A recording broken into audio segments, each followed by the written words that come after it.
Thank you very much, fellow Kenyans. I'm Babu, Owino, Member of Parliament in Embakasi's constituency. I want to take this opportunity to thank Kenyans for the great support that you gave me during this challenging moment. I was arrested on Tuesday, the 18th day of July, 2023 at Jomo Kenyatta International Airport around 9 p.m., handcuffed, blindfolded, and thrown in a boot of a Subaru car, driven in the middle of nowhere, put in a solitary confinement.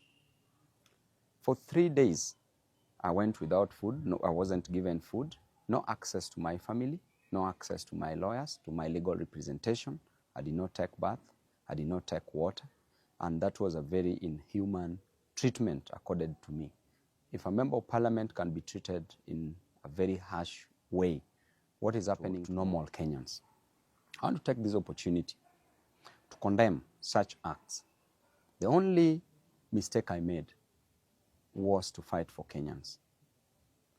And as a leader, an elected member of parliament, I'm a voice of the voiceless. I'm a messenger. You can kill the messenger, but you will never kill the message.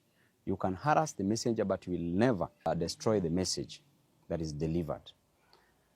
And if fighting for Kenyans is what will cost me my life, so be it. I'm an elected member of parliament whose role is to fight for Kenyans, is to fight for the downtrodden, is to fight for the people who are languishing in abject poverty, is to ensure that I deliver the best to them. And that is what I've been doing. Since I was a student leader, I was fighting for the interest of Kenyans, and I will continue fighting for the interest of Kenyans. I will never be gagged.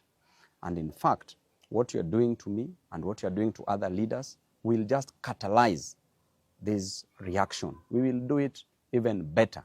We will ensure that we will never be intimidated, we will never be cowed. As you can see, there are very harsh conditions in this life. Life is unbearable. The cost of living must come down.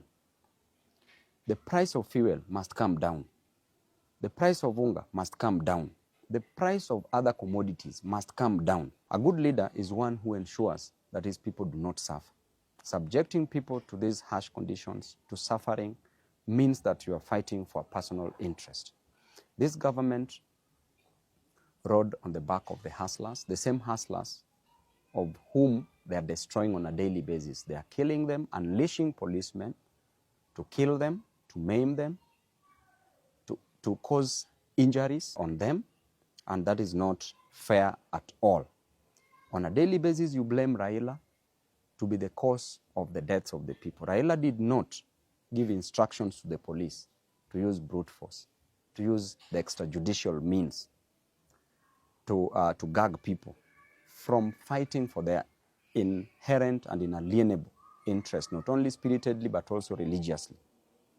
Never blame Raila on this, because Raila is not in government. Raila did not take the price of hunger to the ceiling. Raila has not raised the cost of living. You as President Ruto, you as Rigathi Gachagua, what you are doing to the people is to deny them their fundamental human rights. In addition to that, you are killing them. You are destroying them. These hustlers, what will you tell them in 2027? How will you explain to them that you are the same person who used to fight for their interest, that you are the same person who condemned the extrajudicial killings? How will you explain to these hustlers? And I can tell you, even in the Bible itself, a story is told in the book of 1 Kings from chapter 12. When King Solomon had passed on, because King Solomon passed on after increasing taxes, there was heavy burden on the people. And after he passed on, his son, Rehoboam, took over. People went to Rehoboam as the new king and requested that the burden be lifted from their shoulders, that the cost of living to go down. And I invite you as Ruto to read this book, because it will teach you a lot. When people talked to Rehoboam to reduce the cost of living, he told them that he would go and consult the people who had worked with his father, the elders. When he went to the elders told him to listen to the voice of the voiceless, to listen to his people and reduce the cost of living. His father went to the young men whom he grew up with his age mates, who advised him that he should be harsh on the people. He went back to the people, told the people that I have a solution for the heavy burdens on your shoulder, and the solution is simple. That number one, my little finger is thicker than my father's waist. That is what Rehoboam told the people. Number two, he said, if my father used whips on you, I will unleash scorpions on you.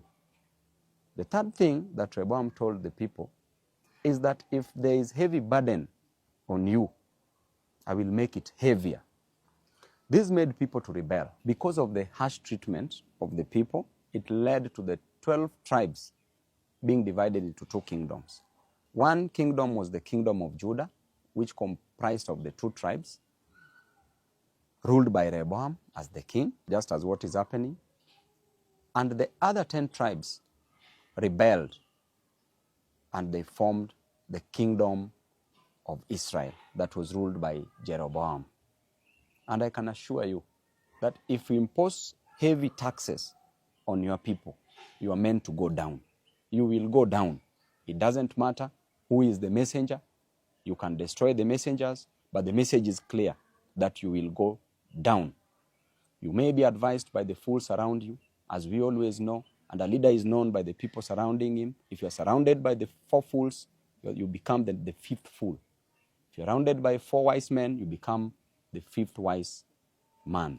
But as things are clear, in black and white, you are surrounded by fools. I can clearly tell you that Kenya, where it is headed, just like in the Bible, will go down because of the heavy cost of living you're imposing on the people.